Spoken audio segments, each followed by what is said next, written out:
से जुड़े सभी मैनेजर साथियों का मैं हृदय से आभारी हूं। जिस तरीके से आपने मेरे पहले वीडियो को पसंद किया, मुझे गर्व महसूस होता है। मैं आज फिर से उसी विषय को उठा रहा हूं कि आज के समय पे बीमा के क्षेत्र में जो मैनेजर्स काम कर रहे हैं, जो फ्रंट लाइन मैनेजर्स काम कर रहे हैं, वो लगातार फेल क्यों हो रहे हैं। इसके पीछे कारण क्या है? इसके पीछे सबसे बड़ा कारण है कि पिछले 5 वर्षों में हर बीमा कंपनी ने 2 प्रकार के कमीशन के स्लैब तैयार किए। एक प्रकार के कमीशन के स्लैब तैयार किए गए जर्नल बीमा अभिकर्ताओं के लिए, और दूसरा प्रकार का कमीशन का स्लैब तैयार किया गया उन बीमा अभिकर्ताओं के लिए जो ज्यादा बिजनेस करते हैं या दूसरी कंपनी में ज्यादा बिजनेस कर रहे हैं। अभी सोचो, मार्केट में पोटेंशियल कस्टमर वही है जिसे एक मैनेजर जाता है और उसे बताता है कि आप मेरी कंपनी में जुड़ जाओ, आपको 20 से 25%, 30% तक का कमीशन मिलता है।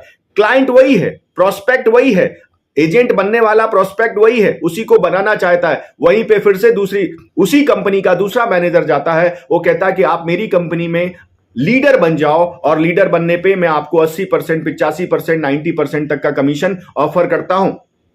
अभी सोचो, प्रोस्पेक्ट वही है, उसी कंपनी का दो अलग अलग मैनेजर, उसी कंपनी के 2 अलग अलग मैनेजर जाते हैं और उसी प्रोस्पेक्ट को अलग अलग कमीशन का स्लैब बनाते हैं। मार्केट में एक ही अनार और 100 बीमार, यानी एक ही व्यक्ति है और उस पे सबके दाव लग रहे हैं। उसी व्यक्ति को 30% कमीशन वही कंपनी देने को ऑफर करती है अगर वो सामान्य बीमा अभिकर्ता बनता है।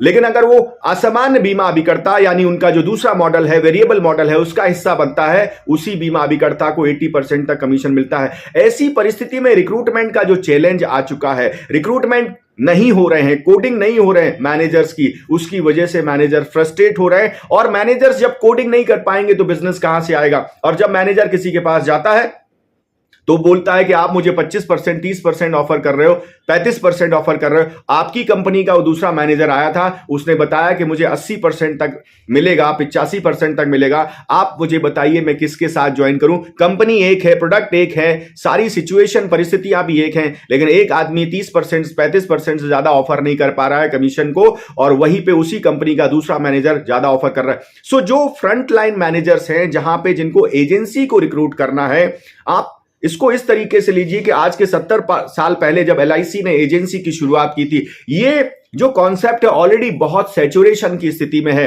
बीमा की कंपनी को भी पता है कि वो दूसरे वर्टिकल पे उस व्यक्ति को बना के ज्यादा बिजनेस ले लेंगी और उसे ज्यादा कमीशन में दे देंगे। लेकिन जो फ्रंट लाइन मैनेजर्स है, जो एजेंट बनाता था, उसको एजेंट बनाने में बहुत दिक्कतें आ रही हैं, क्योंकि उसका प्रोस्पेक्ट जिसको उसने सिलेक्ट किया है, उसको अलग अलग प्रकार के लुभावने वादे, अलग अलग प्रकार की चीजें, अलग अलग प्रकार के कमिटमेंट प्राप्त हो रहे हैं। और ऐसी परिस्थिति में वो पूरी तरह से कंफ्यूज है और वो फ्रंट लाइन उस मैनेजर के साथ ज्वाइन नहीं करता, और इसकी वजह से उसकी कोडिंग नहीं होती, इसलिए उसका बिजनेस नहीं आता। और अगर कोडिंग हो भी जाती है, तब उसको जाके कोई दूसरा ज्ञान देता है कि आपने कहां पे कोडिंग कर ली है, आपने किसको ज्वाइन कर लिया। ये तो आपको 35% ही दे सकते हैं, लेकिन मैं जिस मॉडल का हिस्सा हूं, उस मॉडल में आपको 80-85% भी मिल जाएगा। अब आप सोचिए कि ऐसी परिस्थिति में अगर एजेंट भी कंफ्यूज है, मैनेजर भी कंफ्यूज है, और कंपनी ने ही एक अनार 100 बीमार कर दिए हैं, कंपनी ने ही वो मॉडल तैयार कर दिया है जहां से उसका फ्रंट लाइन मैनेजर